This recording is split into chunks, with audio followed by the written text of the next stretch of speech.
বড়ো ভাষা 8th schedule এটা language Bharat চৰকাৰে স্বীকৃতি দিয়া এটা ভাষা এই ভাষাটো বৰ্তমানলৈকে চিটেড এক্সামত লেংগুৱেজ মেইন পেপাৰত মানে অসম চৰকাৰে এইটো অন্তৰ্ভুক্ত কৰা নাই বা আমাৰ ভাৰত চৰকাৰে অন্তৰ্ভুক্ত কৰা নাই গতিকে চিটেড পৰীক্ষাত আমি লেংগুৱেজ 1 হিচাপে মানে যাতে পাওঁ আৰু নিজৰ মানে বড়ো ভাষাৰ জৰিয়তে চিটেড এক্সামত আমি লেংগুৱেজ 1টো দিব পাৰোঁ ইয়াৰ ব্যৱস্থাটো কৰি দিব লাগে অসম চৰকাৰে অসম চৰকাৰৰ নেতৃত্বত যাতে সেইখিনি কাম হয় সেইখিনি আমি অসম চৰকাৰক তাতৰে অনুৰোধ কৰিছোঁ তেওঁলোকৰ মানে যিখিনি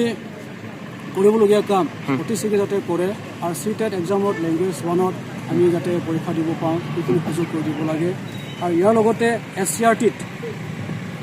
SCRT মানে বড়ো মানে ভাষাৰ প্ৰবক্তা মানে বড়ো মানে প্ৰবক্তা মানে নিযুক্তি দিব লাগে বুলি বহু বছৰৰ দাবী আছে কিয়নো বহু ক্ষেত্ৰত SCRTত মানে বড়ো প্ৰবক্তা নথকাৰ কাৰণে বড়ো ভাষা প্ৰবক্তা নথকাৰ কাৰণে আমি কিছু ক্ষেত্ৰত মানে পিছ পৰি আছোঁ গতিকে সেইখিনি ব্যৱস্থাও অসম চৰকাৰে কৰি দিব লাগে কিয়নো SCRT নিচিনা এটা ৰিচাৰ্চ মানে ইনষ্টিটিউট এটাত যদি আমাৰ বড়ো ভাষাৰ যদি প্ৰবক্তা নাথাকে আমাৰ বড়ো ভাষাৰ উন্নয়নৰ কাৰণে যদি কাম কৰিবলৈ সুযোগ নাপায় বড়ো মানে শিক্ষাৰ এটা পৰিৱেশ গঠন কৰাত বা ইয়াক মানে প্ৰশিক্ষণ দিয়াৰ ব্যৱস্থা কৰিব নোৱাৰে নিজৰ মাতৃভাষাৰ জৰিয়তে তেতিয়াহ'লে আমি যথেষ্ট মানে পিছুৱাই যাম গতিকে সেইখিনি সুবিধাও SRTয়ে যাতে আমাৰ বড়ো ভাষাৰ প্ৰবক্তা যাতে অসম চৰকাৰ নিযুক্তি দিয়ে আৰু শিক্ষাৰ পৰিৱেশ গঠন কৰাত যাতে আমাৰ সহায় কৰে সেইখিনি আমি অনুৰোধ কৰিম আমাৰ যথেষ্ট মানে 15টা দাবী আছে ইয়াৰ উপৰিও মানে এডিশ্যনেল কিছুমান দাবী আছে এই দাবীসমূহ মানে অসম চৰকাৰে পূৰণ কৰিব লাগে বুলি আজি অৱস্থান ধৰ্মঘটৰ জৰিয়তে আমি তাতৰে অনুৰোধ কৰিছোঁ আৰু ইয়াৰ লগতে যিহেতু আমাৰ কিছুমান LP স্কুল আছে আমাৰ প্ৰাথমিক বিদ্যালয় আছে ME স্কুল আছে হাই স্কুল আছে তাত মানে আমাৰ মানে কিছুমান পদসমূহ খালী হৈ আছে এই পদসমূহ মানে পূৰণ কৰিব লাগে বুলি আমি দাবী কৰিছোঁ কিয়নো আমি আমাৰ কাৰ্বি আংলঙতে দেখা পাই আছোঁ আমি নিজে মানে ইয়াত মানে প্ৰত্যক্ষভাৱে মানে ইয়াত আমি কাম কৰি আছোঁ যে কি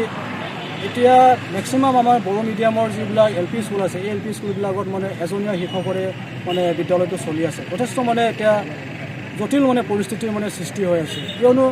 এজন শিক্ষকে গোটেই মানে 5টা ক্লাছ শিক্ষাত মানে যথেষ্ট মানে অসুবিধা হয় আৰু মানে এটা গুণগত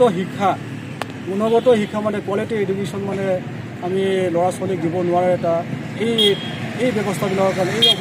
কাৰণে মানে আমাৰ ল'ৰাবিলাক মানে পিছুৱাই থকা বুলি আমি অনুমান কৰিছোঁ গতিকে মানে যিহেতু অসম চৰকাৰৰ লগত মানে ইমালগেশ্যন মাৰ্জাৰ এই দিশতো আলোচনা কৰা হৈছে গতিকে